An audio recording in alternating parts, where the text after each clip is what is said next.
Assalamualaikum warahmatullahi wabarakatuh. Berjumpa kembali bersama saya Nasrullah di Alfa News. Bismillahirrahmanirrahim. Alhamdulillahirabbil alamin. Asyhadu an la ilaha illallah wahdahu la syarika lah. Wa asyhadu anna sayyidina Muhammadan abduhu wa rasuluhu la nabiyya ba'dah.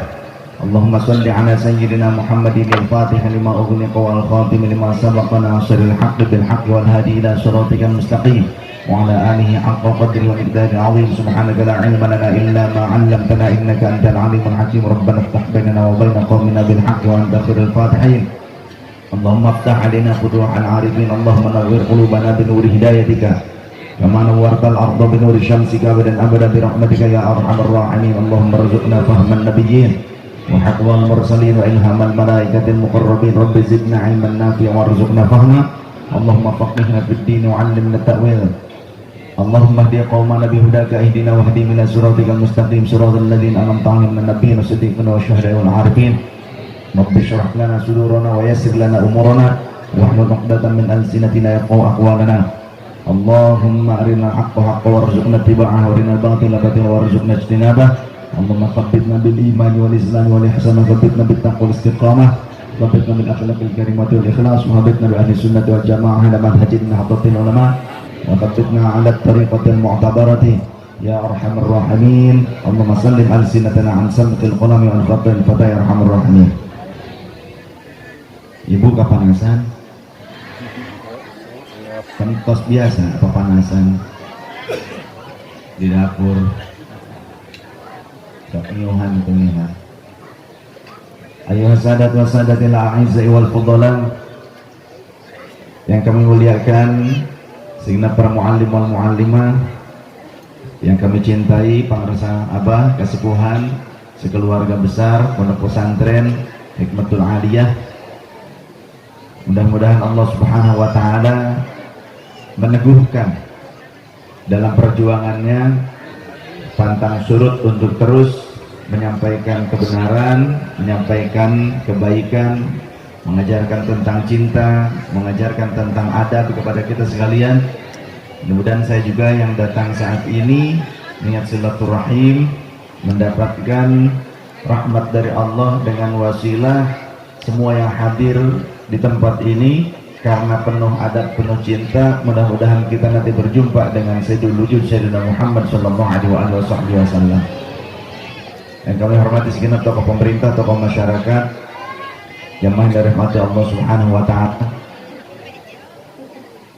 Saya senang kalau melihat pada saat ada yang melantunkan ayat suci Al-Qur'an, mustami'nya mendengarkan dengan penuh khidmat, dengan penuh adab. Karena masih ada juga di Banten juga sama, yang baca Quran yang nggak pakai adab, mustami'nya juga nggak pakai adab, jadi kayak topeng monyet. Padahal yang dibaca Al-Quran, baca Al-Quran katanya qori, dikenal, tapi membaca Al-Qurannya seperti cek Sunda emang ngalelewe. Ini mohon maaf pakai bahasa Indonesia karena tadi oleh MC disampaikan bahwasannya ini lintas provinsi, besi ayah nuti provinsi alam barzah hadir. Nyata. Kemudian pengajian saat ini alhamdulillah tim media Bogor Rasul ikut dengan saya. Jadi Bogor Rasul TV menyiarkan pengajian ini live streaming internasional. Jadi saat ini pengajian ini disaksikan, ditonton bukan hanya orang-orang Indonesia, juga diikuti oleh teman-teman kita yang di Eropa. Karena Bogor Rasul bukan hanya di Indonesia, jadi ada di Polandia. Polandia itu perbatasan dengan Ukraina, ya, di Eropa. Bogor Rasul sudah ada di sana, pimpinannya Mas Adi Hidayat, Mas Adi. Ya, saat ini juga beliau senantiasa menyaksikan. Kemudian juga ada di Korea Selatan, ada di Taiwan, di Hong Kong, di Jepang. Saya sendiri sudah ke sana soalnya gitu. Jadi pengajian ini karena disaksikan oleh teman-teman kita di mancanegara, terlebih orang Indonesia yang ada di sana. Jadi ada orang Tegal, ada orang Sumatera, ada orang Madura, mana-mana. Jadi kita pakai bahasa nasional saja ya. Tadi itu mereka bahasa Sunda, kalau dia ngambil si ruming batur karunya. Jadi di Banten ada orang yang baca Qur'annya tuh, kalau kata orang Sunda, jika nu ngalelewe. Di ujung-ujungnya teh, kitabam mansura. Gitu-gitu. Pantas deh. Tuh. Ente kan? Adab apa ente tuh gitu? Kurang. Laqad kana rasulun, dan selanjutnya atau apapun ayat apapun kadang begitu-gitu kan ujungnya tuh. Nah, jika ngalalewe. Gitu kan? Itu berarti sudah tidak pakai adab. Cobalah pakai adab. Kenapa kok bisa seperti itu? Karena tidak pakai thariqah. Mustaminya saya lihat pada saat itu, saya saksikan secara virtual, artinya tidak langsung digaplok lainnya. Saya saksikan secara virtual, mustaminya tuh geger. Tiap kali selesai melantunkan suaranya, melantunkan ayat Quran, itu mustami geger dan aduh masya Allah tanpa adab, ketawa, oh gitu. Adab apa tidak? Pantas apa tidak? Terus ada agnia Pak Haji yang kaya. Di tengah-tengah qori ini melantunkan Al-Quran, itu Pak Haji datang ke depan. Kemudian menyelip-nyelipkan uang di peci. Nah, itu sakuriling eta qori nanti cicing. Mereka bener hayang duit merenya. Dikerah bajunya, dikurlingkan duit ratusan ribu, dia diselap-selapkan, hayo terus diselap-selapkan. Cicing meh tak qori teh. Jika topeng monyet sih cicing teh. Mohon maaf. Terus setelah itu duduk Pak Hajinya. Ada lagi yang berdiri lagi bawa uang, sot ke kepalanya, set. Nah, saweran. Itu karena tidak pakai thariqah. Karena thariqah ini adalah jalan. Jalan untuk apa? Mengamalkan syariat dengan penuh pengabdian yang tulus, dengan penuh adab. Contoh tadi saja bab baca Quran, bagaimana dari mulai membawa Al-Quran. Al-Imam An-Nawawi radhiyallahu an, beliau membuat kitab At-Tibyan fi Adab Hamalatil Quran. Bagaimana adab membawa Al-Quran, jangankan membacanya, baru membawanya saja harus pakai adab. Masa sih bawa Quran ditenteng seperti belanjaan, Bu? Nah, itu kan tidak pakai adab. Kalau orang berthariqah tidak seperti itu. Dari zaman dulu kita dididik, diajarkan kalau kita nih berangkat pengajian, kita bawa Quran tuh di dekat di dada. Bahkan ada yang dari rumah sampai ke pengajian walaupun jauh, melewati sawah, Quran disimpan di sini. Saking takwim. Itu pakai adab. Kemudian bagi yang mendengarkannya, adabnya bagaimana? Allah berkehendak supaya kalamnya itu didengar dengan penuh khidmat, diresapi. Makanya bukan cuma qiraah tapi tilawah. Kalau qiraah itu hanya membaca secara teksnya saja, tapi kalau tilawah membaca teks dan meresapi maknanya. Tadi qori kita terlihat berkaca-kaca, merasa getaran sampai kepada dada saya. Bagaimana? Karena dia membacanya dengan penuh khidmat, kita mustami juga mendengarkannya dengan adab, karena Allah berkehendak. Wa idza quri'al Qur'anu fastami'u lahu wa ansitu la'allakum turhamun. Wallahu wa rasuluhu a'lam bimurdi wa ma'nah. Jika dibacakan Al-Qur'an di dekat kalian, maka diamlah, dengarkanlah. Bukan ribut, tetap harus pakai adab. La'allakum turhamun, semoga saja kalian dirahmati Allah, diridhoi Allah, disayang Allah Ta'ala. Lantas apa yang harus kita lakukan ketika ada orang yang membaca Al-Quran di dekat kita? Fadhkurullaha, berzikirlah kalian kepada Allah Subhanahu wa Ta'ala. Udhkur rabbaka, ingatlah Tuhanmu, gitu kan? Fi nafsika, dalam dirimu. Zikir khafi Eta ajaran zikir kopi kan didinya saya. Ya. Ini amalan toriko, salah satu zikirnya zikir kopi. Zikir yang tidak terlihat oleh kasat mata, bibir tengkikian, ya kan? Tak terdengar oleh telinga, diam pun tetap zikir. Mata zikir la ilaha illallah. Tidak ada Tuhan yang telah memberikan pandangan mata yang sempurna kecuali Allah. Malu matanya untuk memandang sesuatu yang tidak halal. Telinga berzikir la ilaha illallah. Tidak ada Tuhan yang telah memberikan kesempurnaan pendengaran ini kecuali Dia adalah Allah. Malu telinga ini mendengar riba, keburukan orang lain. Karena apa? Sadar diriku pun memiliki keburukan. Jangan bangga, jangan senang kalau kita berkumpul dengan seseorang kemudian orang tersebut menceritakan keburukan orang lain di depan kita. Karena apa? Bisa jadi suatu saat di belakang kita orang itu akan mengumbar aib dan keburukan kita. Betul? Maka orang bertoriko tidak senang ngumpul-ngumpul dengan orang-orang yang tukang ghibah, gitu kan? Nggak senang. Karena telinganya berzikir. Semua tulang, sumsum, terus kulit, daging, bulu, semua berzikir. Organ tubuh semua berzikir. Tangan berzikir la ilaha illallah. Tidak ada Tuhan yang telah memberikan kemampuan tanganku bergerak kecuali Allah. Tangannya akan digunakan untuk kemaslahatan, bukan untuk mencuri, korupsi, nyokot hak batur, zalim dan semacamnya. Betul? Kaki juga berzikir la ilaha illallah. Tidak ada Tuhan yang telah memberikan kemampuan untuk kakiku melangkah kecuali Allah Ta'ala yang telah memberikannya. Kakinya tidak akan melangkah kepada kemaksiatan.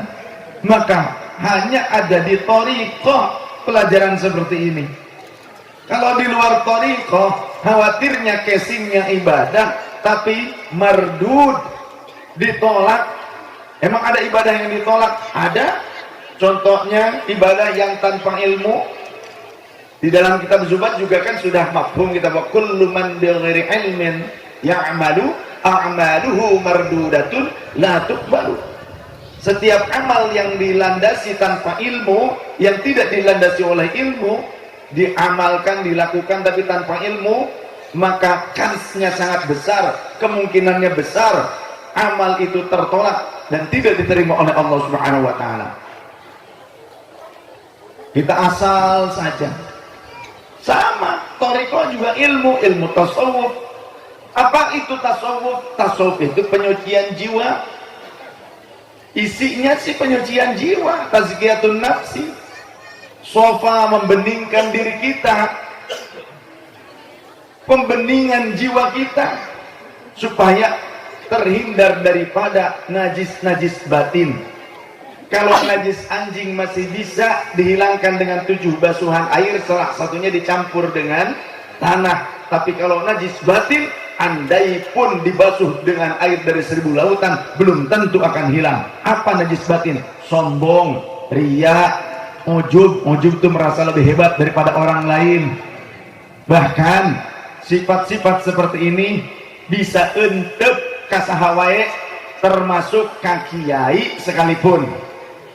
Ya, bisa entep kakiai, sanajan kakiai bisa entep.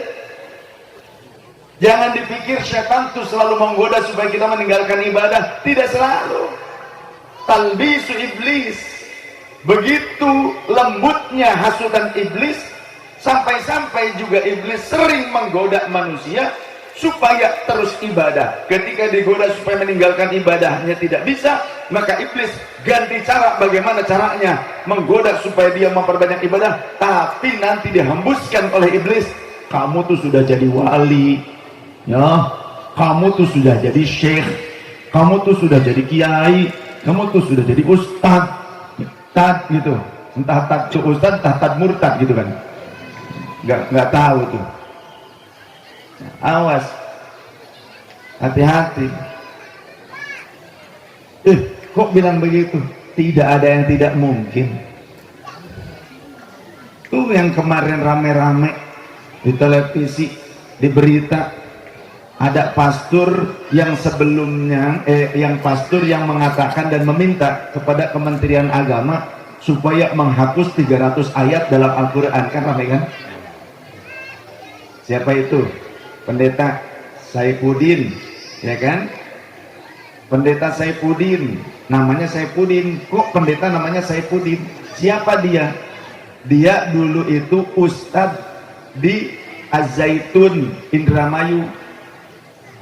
Az-Zaitun pesantren, ya, pengajar di pondok pesantren Az-Zaitun. Kok bisa begitu? Karena Az-Zaitun bukan pesantren NU, Az-Zaitun itu NII. NII itu Khawarij yang ingin membuat negara Islam Indonesia, tapi isinya akidahnya ya Wahabi, apa-apa syirik, apa-apa murtad. Kalau Wahabi tidak mempelajari Al-Quran dan Sunnah Rasul itu secara detail, mereka secara tekstual saja. Ketika berjumpa dengan ayat yang ternyata secara teksnya itu menunjukkan ajakan perang, perintah perang, maka mereka orang-orang seperti ini menganggap Islam itu adalah agama perang. Islam itu agama yang bengis, memaksakan kena.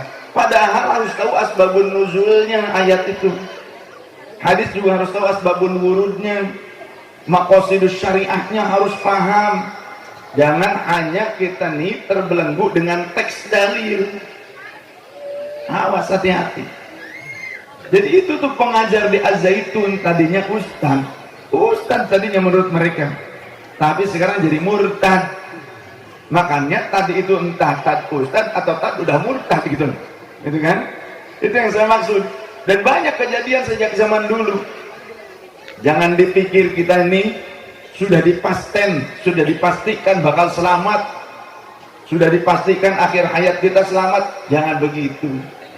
Kita pakai imamah seperti ini, pakai gamis kek, pakai jenggot kek, ya, belum dipastikan bagaimana akhir hayatnya. Oleh karenanya kehidupan ini perjuangan. Kita harus berjuang.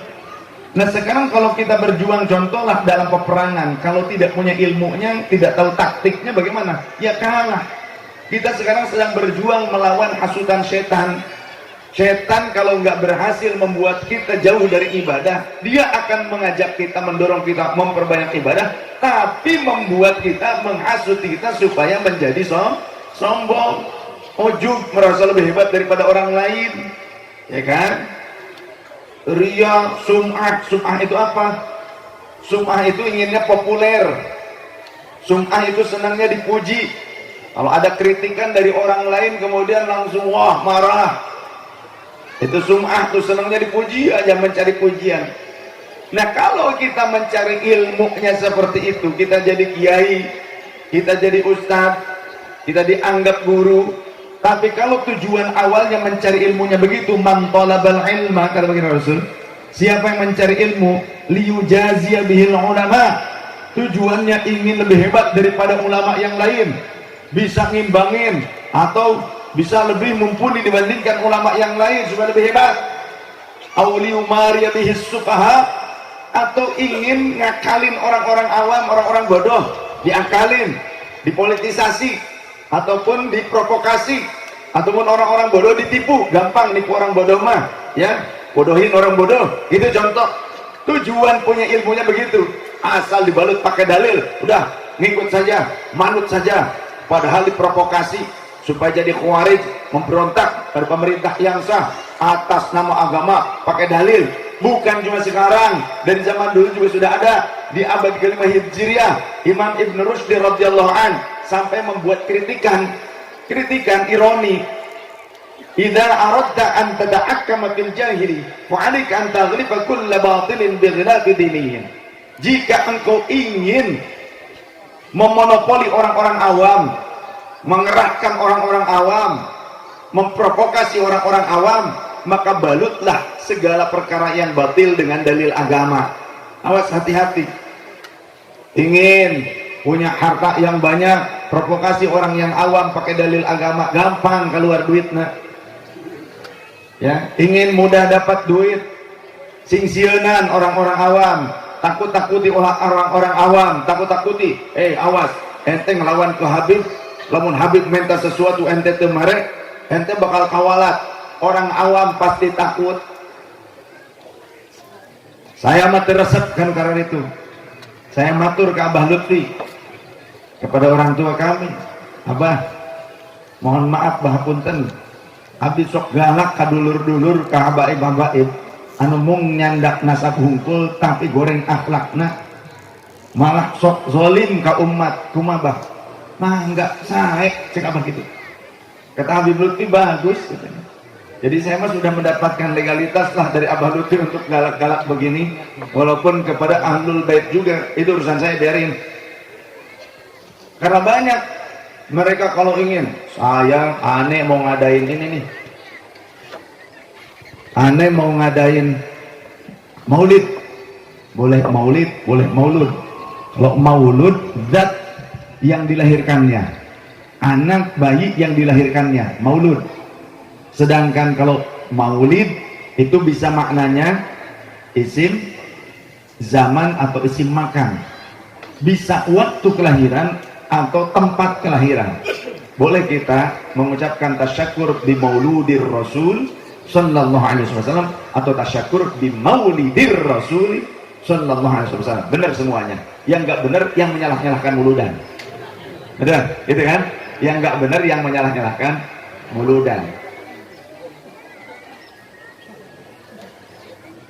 Masyaallah rahimakumullah. Jadi ada orang aneh mau bikin mauludan, maulid, ente mau ngasih berapa?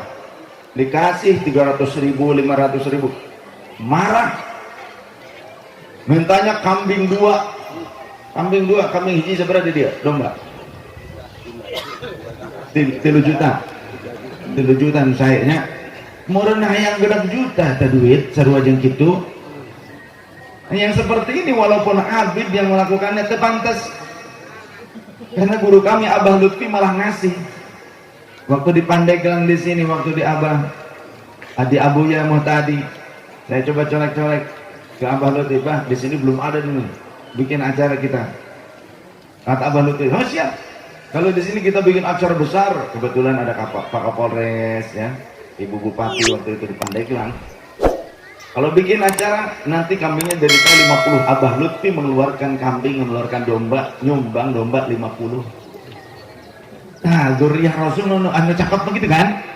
Make ilmu itu mah ke toriko, karena toriko itu ada.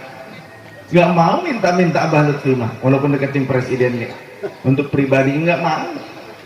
Ya, yang ada beliau terus berkorban. Tah zuriyah Rasul anu jadi uswatun hasanah begitu. Ya, tuturkeun urang mah jadi orang mahabbah kepada siapapun, kita mahabbah dari zuriyah Rasul, tapi urusan ittiba, kita mengikuti di antara mereka harus dipilah. Kalau mengajak kita menjadi khawarij, menjadi pemberontak kepada pemerintah yang sah, jangan diikuti walaupun mengatasnamakan zuriyah Rasul dan bela agama. Mengajak menghina pemerintah yang sah, jangan. Kita kudu make kitab-kitab gede-gede lah. Iya weh, make kitab ieu tah Riyadhus Shalihin tah. Sok, anu aya buka Riyadhus Shalihin na. Setelah hafal ya insyaallah. Saur Kanjeng Rasul, man ahana sultana ahanahullah. Siapa yang menghina pemimpinnya terlebih terang-terangan, maka Allah akan menghinakannya. Gak usah nanti di dunia akan dihinakan. Itu pasti terbukti. Kalau sudah ucapan Sayyidul Bashar, Sayyidina Muhammad SAW, itu sudah pasti terjadi. Lantas bagaimana menyikapi tentang kepemimpinan? Di dalam kitab itu juga kata baginda Rasul, khiyaru a'immatikum, sebaik-baik pemimpin di antara kalian adalah alladzina tuhibbunahum wa yuhibbunakum, yang kalian mencintai mereka, mereka juga mencintai kalian. Wa tusalluna alaihim wa yusalluna alaikum, yang kalian mendoakan kebaikan untuk mereka, mereka juga mendoakan kebaikan untuk kalian. Wa syiraru a'immatikum, dan seburuk-buruk pemimpin di antara kalian adalah alladzina tubghidunahum wa yubghidunakum, yang kalian membenci mereka dan mereka juga membenci kalian, wa tal'anunahum wa yal'anunakum, yang kalian melaknat mereka, mereka juga melaknat kalian. Ditanyakan oleh beberapa sahabat, ya Rasulullah, afala nunabiduhum, bolehkah kami memberontak kepada pemimpin yang tidak kami sukai seperti itu? Rasul menjawab, la, jangan, ma'aqamu fikumus sholat, selama mereka masih terlihat mendirikan sholat di antara kalian. La, sampai 2 kali, ma'aqamu fikumus sholat, jangan kalian membantah, jangan kalian itu memberontak selama mereka masih terlihat mendirikan sholat di antara kalian. Karena banyak orang-orang yang mengatasnamakan agama, bela agama, tapi ternyata tujuannya adalah kekuasaan. Contoh nyata, zaman dulu ada DI, kemudian bubar, ganti lagi jadi DITII, bubar, NII, bubar, sekarang NII masih berkembang lagi. Tujuannya seperti itu. Walaupun ngaku Habib sekalipun seperti ISIS, ISIS itu pimpinannya Abu Bakar al-Baghdadi yang tewas di Suriah, tertembak. Dia itu digadang-gadang sebagai Habib, sebagai Sayyid. Sayyid itu Habib Syarif, kata-kata ya. Kalau zaman dulu, kalau Habib itu baru dicetuskan oleh Al-Habib Umar bin Abdurrahman Al-Atas. Kalau dulu sebelum itu Sayyid. Dan sekarang pun selain di Yaman dan di Indonesia, ya, di negara-negara yang lain itu keturunan Rasul sebutnya Sayyid tetap. Di Makkah sendiri Sayyid Muhammad bin Alwi Al-Maliki, putranya Sayyid Ahmad gitu kan, Sayyid Sulaiman. Nah biasanya di Yaman itu yang familiar menggunakan istilah Habib. Di Indonesia juga baru familiarnya itu sekitar 20 tahunan terakhir. Kalau dulu belum rata karena belum ada media internet. Jadi jangan sampai kita itu tidak menggunakan thariqah, jangan sampai kita tidak menggunakan adab. Karena kalau kita tidak menggunakan thariqah, nanti akan mudah terbawa hasud rayunya setan, pakai dalil atas nama bela agama tapi ternyata untuk berebut kekuasaan. Abu Bakar al-Baghdadi itu digadang-gadang sebagai ahlul bait Nabi, sebagai sayyid, sebagai habib. Makanya orang-orang ISIS setiap hari Jumat, pergerakannya setiap hari Jumat. Di masjid-masjid mereka merekrut masyarakat di Irak, kemudian di Libya, di Suriah, di mana-mana. Jadi beres Jumatan itu mereka akan ada yang berjaga di pintu-pintu masjid pakai senjata, ada yang berorasi, ya, bahwasannya Abu Bakar al-Baghdadi adalah ahlul bait Nabi, habaib, gitulah istilahnya. Oleh karenanya kalian wajib berkorban diri, keluarga, harta, untuk apa? Untuk keberlangsungan perjuangan beliau untuk membangun daulah Islamiyah, negara Islam. Jika nuha jian alus. Tapi ternyata salah kaprah, Khawarij yang ingin memberontak. Bagaimana dong menghadapi pemberontak seperti itu? Rasulullah, orang mengikuti Rasulullah baik, ya. Rasulullah punya pewaris para ulama yang mewarisi ilmu secara muttasil, musalsalah, bersambung sampai Rasul sallallahu alaihi wasallam, termasuk para guru thariqah, mursyid thariqah, khalifah thariqah, ya, imam talqinnya thariqah. Itu mereka thariqah itu kalau yang mu'tabarah itu ya muttasil sampai Rasulullah sanadnya, nyambung sampai Rasulullah. Seperti thariqah Qadiriyah wan Naqsyabandiyah, Naqsyabandiyah Aliyah, Qadiriyah Jailaniyah, Naqsyabandiyah Khalidiyah, Syadziliyah, Kubrawiyah, Syadziliyah, Syatoriyah dan semacamnya. Nanti dibahasnya. Jadi jangan sampai kita tertipu. Jangan sampai kita tertipu oleh orang yang mengatasnamakan bela agama tapi ternyata memberontak. Bagaimana dong sikap kita terhadap pemberontak seperti itu? Kata baginda Rasul, man atakum wa amrukum jami'un ala rajulin wahidin ayyashukka aswakum aw yufarriqu jama'atakum faqtuluh. Tegas Rasulullah. Jika ada seseorang datang kepada kalian, padahal kalian saat itu sudah memilih pemimpin yang sah secara konstitusi. Wa amrukum jami'un ala rajulin wahidin. Kalian sudah sepakat, ya. Pemilihan, hasil pemilihan siapa pemimpin yang sah secara konstitusi sudah disepakati, sudah dapat, sudah ada. Tapi ternyata datang seseorang yang ingin mematahkan tongkat-tongkat kepemimpinan kalian, ingin meruntuhkan kepemimpinan kalian, ingin memakzulkan pemimpin kalian, ayo farriq jama'atakum, atau ingin memecah belah persatuan kalian, memprovokasi supaya pada ribut anak-anak bangsa. Ayo gawe dengan demo jong demo anak pembajikan sia ditinggalkan. Jadi para bang adon demo menang 500 paling ya 100.000 nasi bungkus cai jeung uduk geus beak gitu. Terus mendingan yang ngegerong sawah bae jeung eta jeung kebon ya, sawah jeung kebon geus digerong bae geus teu kudu ngilu-ngilu segala make demo-demo segala anak pamajikan karunya sana tibangnya anak hungkul tanggung jawab henteu bisana tanggung junub, ukur tanggung junub doang bisana gitu kan, tanggung jawab henteu. Nah kadek, jika ada orang seperti itu datang kepada kalian ingin memecah belah, ingin memakzulkan kepemimpinan yang sah, maka kata Rasulullah, faktuluh, bunuh orang itu. Tapi tidak serta-merta dibunuh, ada tahapan-tahapannya, dirangkul dulu, dinasihati.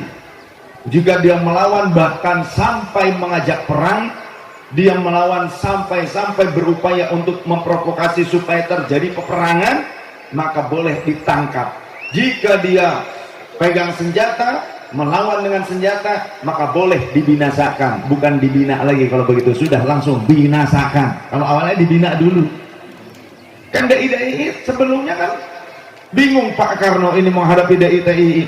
Mereka katanya kiai, mereka katanya membela agama, ingin membangun negara Islam gitu. Mereka orang-orang Islam juga, pakai dalil, pakai takbir ya, kalau perang, kalau ngebedil, lempar granat pakai takbir. Perang DITI gimana Bung Karno datang kepada para ulama, mengutus juga utusannya ke sebagian ulama juga, bukan cuma satu ulama. Tanya bagaimana diantaranya ke Mama Sempur, ngirim utusan. Jadi apal meureun ka Mama Sempur, Purwakarta, Bagus Ahmad Bakri ya, Pintu Bagus Seda. Mama Sempur ketika di Mekah ngajinya ke eyang saya, ayah dari kakek saya namanya Sayyid Ahmad Zakaria bin Muhammad Syarif Ba'adawi, dulu menjadi salah satu mufti di Masjidil Haram sekitar 13 sampai 17 tahun.